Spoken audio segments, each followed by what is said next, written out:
Hello everybody، چطورین بچه‌ها؟ خوش اومدین به این ویدیو از چنل تو میلاد ولف داش دیولپمنت. اومدیم بچه‌ها ما تو این ویدیو چیکار کنیم؟ اومدم بهتون یاد بدم بتونید کامنت واسه سرور 5M روی بیس کیوبیکل اضافه کنید.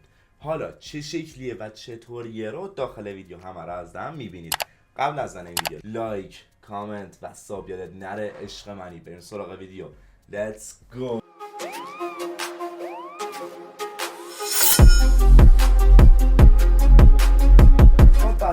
ما در بیس کار چیا رو داریم؟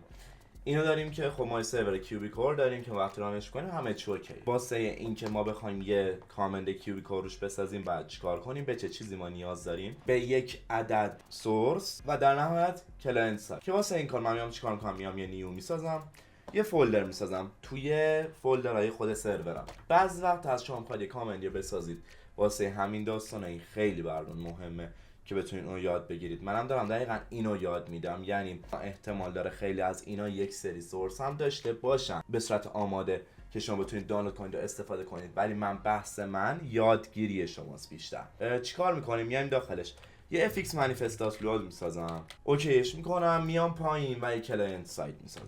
دوباره یه فولدر دیگه هم میسازم به نام سرور سایت. اوکی، میام داخل fx manifest. توی fx manifest من باید چیا رو توضیح بدم؟ این که کلاینت سایت هم کجاست، سرور سایت هم کجاست و این چیزا. میام اینستم fxm gen. اینا که من اونجا مینویسم، خب یه fx ورژن بهش، یه شرد اسکریپت بهمون میده و یه سرور اسکریپت و کلاینت اسکریپت که من بعد بیام توی هم فولدر کلاینت و هم توی فولدر سرور یه دونه تکست به نام سرور سایت کلاینت سایت بسازم. میام اینجا client.lua، میام اینجا یه کلیک راست یه تکست server.lua. اینا رو من میام اینجا میسازم. حالا ما این سرور سایت داریم و کلاینت سایت. اگه که یادتون باشه 99% کامنت رو داخل قسمت سرور سایت می نوشتم. توی کلاینت سایت فقط ریجستر کامنت کار میکرد که توی ویدیو دیگه کامنت توضیح شد دادم بهتون. حالا میایم اینجا این ذره کلاینت سایت رو به ما نشون بده. میام میزنم یه اول دابل کوتیشن میزنم، مینویسم کلاینت، یه اسلش میذارم و مینویسم client.lua. اینو براش می‌نویسم. دوباره میام اینجا زده سرور سایت رو بگو سرور، میام اینم اینجا براش می‌نویسم. حالا میام سراغ بقیه. من اینجا من شیر اسکریپت دارم که اصلا باش کاری ندارم، اینم پاکش میکنم و الان من یه سورس ساختم که فقط دو تا قسمت داره به نام کلاینت سایت و سرور سایت که من این دو تا رو با هم دیگه باز میذارمش. حالا واسه اینکه ما بخوایم یه کامندی تولید کنیم به اسمی که می‌خوایم و به چیزی که می‌خوایم، بعد چیکار کنیم؟ میام توی یه لینک توی دیسکریپشن ویدیو میذارم. توی اینجا آموزش ساخت کامنت برای کیوبیکل رو به صورت نوشتاری داره، میگه مال خود کیوبیکل هم هست. اومده میگه واسه اینکه بخواید کامنت اد بکنید بعد از این خط استفاده کنید. یه مثالم برامون اینجا نوشته. اینجا اومده چی نوشته که شما cubicle.comments.add رو میزنید، یه قسمت نیم داره. این پایین ما چک کنیم میاد نیم اون کامنت رو مینویسه. یه قسمت هلپ داره که مثلا اگه شما اون کامنت رو نوشتید پایینش بنویسه که این کامنت مربوط به چیه. میاد اینجا واسه دومین قسمت نویسید. سومین قسمت آرگومنت. اگه که دارید کامنتتون مثلا مثل set job 3 بخشیه، set job یه آیدی میخواد، یه اسم جاب میخواد و یه گرید میخواد، 3 بخشه، شما باید از این استفاده کنید. یه نمین که arg required، یعنی که اونا واقعا آیا نیازن یا خیر، اینم که مینویسید واسش. و این قسمت پرمیشن و این چیزایی که میشه آخرای کار اضافه میکنید. مثالش این اومده اینجا زده. حالا من میام اینجا و اینو اضافهش میکنم، یه کپی و یه پیست توی سرور سایدمون، چون توی کلاینت سایت این به درد نمیخوره. میام میخونم، میگه که خب من میام اینو با این نوشته ای که اینجاست، میام اینا رو همه رو ازم میخونم. چی نوشته؟ اولیش نیمه، پس می‌نویسم ولف نوتیف، یه نوتیفیکیشن واسه ولف دیگه، اسم کامندمو نوشتم. در قسمت دوم زده که هلپ، قسمت کمکیش، می‌نویسم نوتیف. ما اینجا ما یه آرگومنت داریم که شما اگه که این کامنتتون بخشیه اضافه میکنید، اگه بخشی نیست خالی میذارید.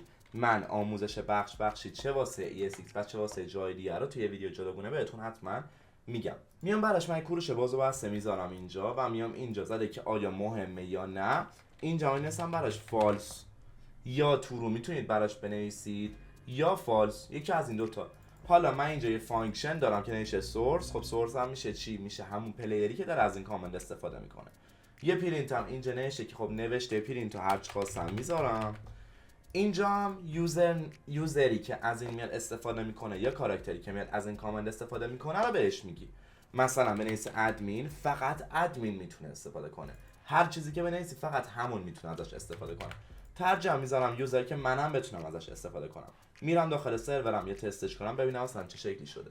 من وارد سرورم شدم و چیزی که واسم مهم بود این بود که من وقتی که سورسمو استارت کردم یه اروری داد به من به نام گلوبال کیوبیکور، یعنی اینکه بیس سرور ما که باید اینجا از کیوبیکورش استفاده بشه متصل نیست به این سرورمون. حالا برنامه چی هم باید چیکار کنم؟ اینه که من چند تا اینتر میزنم و میام لوکال کیوبیکور اکسپورت کیوبیکور گت شیرد آبجکت و گت کور آبجکت رو من میام اینجا چیزش میکنم که به بیس سورس من متصل باشه. میام والا سورس هم یه ریست میکنم، ریستش که میکنم به راحتی بالا میاد. حالا میام این داخل یه سورس داشتم به نام میام اینجا میلاد ولف نوتیف، میام اینجا مینویسم ولف نوتیف. اینو من اینجا مینویسم. وقتی که مینویسمش میاد چیکار میکنه؟ الان باید بیاد توی قسمت سرور ساید من یا توی F8 مون یه قسمتی به نام میلاد ولف واسه من پرینت کنه. یه بار دیگه میزنم پرینتمو اینجا واسه من انجام داد، واسه سورسمون اومده انجام، واسه شخصمون اومده انجام داد و اومدم من اینو براش نوشتم، یه پرینت به ما میده. به همین راحتی من واسه اینجا نوشتم.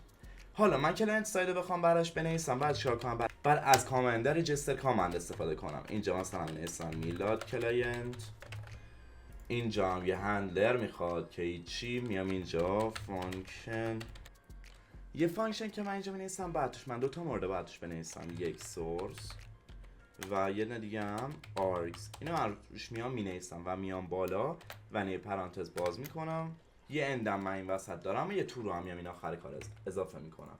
حالا اینجا اومده بهم ارور داده واسه این پرانتزی که من اشتباه اینو نوشت، واسه این پرانتزی که من اشتباه اینو اینجا گذاشتم، اینو من اینجا نوشتم. حالا یه پرینت هم بهش اضافه میکنم، مثلا پرینت میلاد ولف کلاینت ساید. اینو من اینجا مینویسم، من اینم اینجا دارمش. پس سیو نمیشه نمیدونم. میام اینجا حالا من ریستش میدم سورسم، یه ریست میدم. خب یه میلاد ولف نوتیف داریم که باید بیاریم بالا واسه من میلاد ولف رو پرینت کنه. یه میلاد ولف کلاینت داریم، وقتی که میزنیمش ما وقتی که F8 بزنیم زره که میلاد ولف کلاینت ساید، یعنی الان ما واسه هر دو جهت اومدیم یکی کامند تولید کردیم. حالا هر گزینه‌ای که بخواد شما میتونید داخل این کامنت بذارید و ازش استفاده کنید. این ویدیو یه پارت 2 داره که خیلی قوی تر دارم توضیحش میدم. فقط لایک، کامنت، ساب اگه که این ویدیو رو فهمیدی یاد نره. ایده چیزی داشتی توی کامنت هم مینویسی، میبینم حتما و به جواب میدم.